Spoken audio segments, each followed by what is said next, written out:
আসসালামু আলাইকুম। বৃহত্তম ময়মনসিংহ গফরগাঁও ১ নং রসুলপুর চকপাড়া গ্রামে একক মৌলবীর ছোট ছেলে মাসুম বিল্লাহ কিছুদিন ধরে এক নারীর কাছে কিছুদিন ধরে যাতায়াত করতেছে। গতকাল রাত্রে 12:30টার সময় এলাকার মানুষ হাতে নাতে নারীর সাথে এবং ধরেছে। এলাকার মানুষ জানতে পায় এই নারীর সাথে কিছুদিন ধরে শারীরিক সম্পর্ক এবং অবৈধ কাজ করে যাচ্ছে।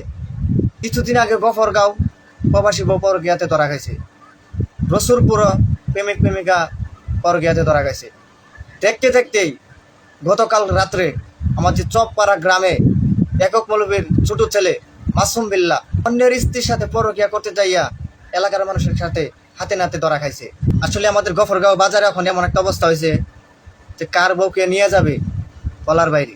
হ্যাঁ, আগে গফরগাঁও বাজারে গরুর হাট বইতো, গরুর হাটের বদল পরকীয়ার বাজার হয়েছে। গফরগাঁও বাজারও এখন এই অবস্থা হয়ে গেছে। ঠিক আছে, ভিডিওটা সর্বোচ্চ পরিমাণ শেয়ার করে দিবেন যে পুরা বিশ্বের মানুষ দেখতে পারে যে গফরগাঁও এখন কি অবস্থা হচ্ছে। হ্যাঁ।